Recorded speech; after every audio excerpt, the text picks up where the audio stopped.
Assalamualaikum and good evening everyone. My name is Ameir Bin Rahmad and my matrix number is A1757229. So today I would like to present my paperwork which I wrote with my supervisor, Dr. Y. Chung Kian.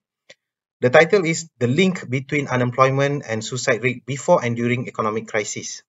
The incidence of an economic crisis could cause a lot of damages such as a price hike of goods caused by inflation, loss of income, and in which the focal point of the study is the rise of unemployment rate. An unemployed person is in a vulnerable position where they have lost their source of income in a troublesome situation. This situation inevitably could expose them to mental distress, where we would afraid that they might take action on their own hand, which is committing suicide. This mind map shows the stages of what I have explained just now. Past research shows there is a linkage between unemployment and suicide. Slab et al. 2011 estimate the relationship between the changes in the business cycle and the incidence of suicide. The result indicates that unemployment and suicide have a significant and positive relationship. A person that faces a job loss might be accompanied by stresses such as financial, psychological, and emotional well-being, self-esteem, and family and social prestige. Furthermore, the spell of the more extended the unemployment duration, the higher the cost might get a person trapped and decide to commit suicide.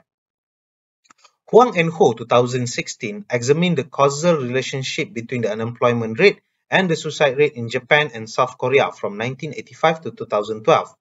They suggest that a negative unemployment rate shock will cause a negative impact on the suicide rate. Rivera et al. 2017 points that an unemployed person is related to worsening health, which influences suicide in developed countries. While Dooley et al. 1994 points that unemployment has a causal influence of depression and suicidal thinking. The next part is the data and the methodology of this study. This study used the data in 1995 and 2005 to determine the impact before the ASEAN financial crisis and the global financial crisis, while data in 1998 and 2008 to show the impact during the crisis, respectively. A list of 70 countries in total had been analyzed, which 35 countries grouped in developed countries and the balance in developing countries. The classification of countries by either developed or developing countries is based on the classification by the World Bank, which is grouped by per capita gross national income, GNI. The classification is listed in the slide. The developing countries for this study comprise low-income countries and lower middle income countries, and developing countries are high-income countries. The source of data for the suicide rate, mean year of schooling, and alcohol consumption was obtained from the Our World in Data organization, while the GDP per capita and the unemployment rate were retrieved from World Development Indicator from the World Bank. The study had employed ordinary least square or LS to estimate the relationship between suicide, unemployment rate, GDP per capita, mean year of schooling, and alcohol consumption. This model, the model of this that used in this study is shown in this slide, where SU is the total number of suicide, UNR the unemployment rate, GDP the GDP per capita, SCH the mean year of schooling, and ALC the alcohol consumption. This model is estimated separately for developing and developed countries by the 4 years stated before.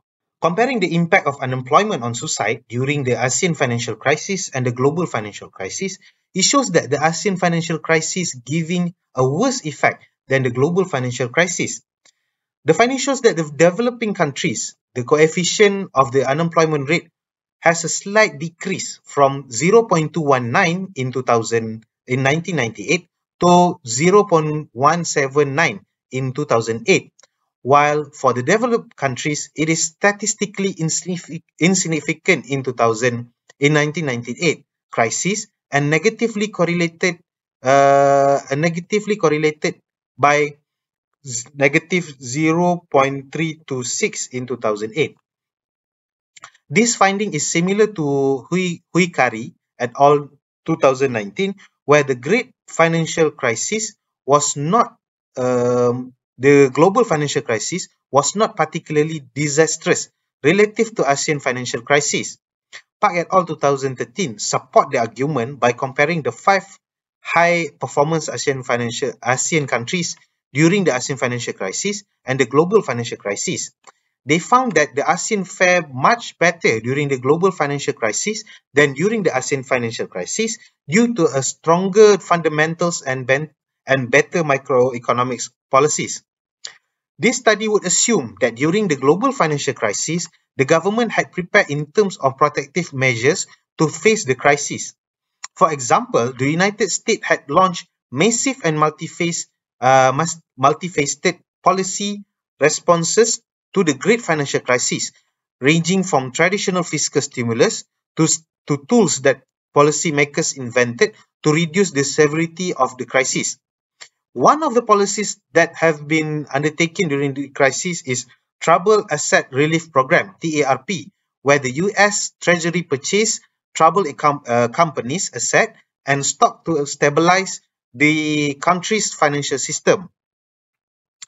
OECD countries also applied massive policies responsive, varying for short-term, medium-term, and longer-term policy to boost the economy. The last part is the conclusion and policy implication. This study aimed to examine the relationship between unemployment and suicide rate before and during two major economic crises, which are the ASEAN financial crisis and the global financial crisis. The concern raised as the economic crisis would affect the labor market and have the possibility to intensify the unemployment rate and could affect the suicide rate. During a financial crisis, unemployment could be skyrocketing, which then could affect people's welfare and mental health. This situation is afraid to lengthen and could increase the suicide rate. The government have to take action to eradicate this situation from being worsened by increasing the effort to boost the economy by increasing government spending. To keep the welfare of the unemployed, the government could do generous unemployment benefit programs. This policy significantly could reduce suicide rate, where Cyclists et al. 2014 points that the more generous unemployment benefit programs reduce the impact of economic downturn on suicide. Where Cyclists 2015 had deepened his study in the matter of impact of unemployment benefit, where the findings indicates that unemployment benefits have a health-promoting effect in the short term, associated with lower suicide rates, better reporting, self-reported health, and increased physical activity. Furthermore, the government could and should increase the expenditure on active labor market programs, ALMP. These programs provide job training, employment assistance, and employment subsidies, which can encourage labor demand. According to Shibata 2014, in Japan, the relationship between government spending on ALMP and suicide is statistically negative. This factor explains about 10 to 32% of the change in the suicide rate from the rate in the previous year between 1991 and 2016. This program can solve the root cause, which is unemployment, where laborers in the market can find new jobs rather than lose one and be unemployed. The encouragement for the government to increase their spending on this program is supported by where the greater spending or LMP appeared to mitigate suicide risk.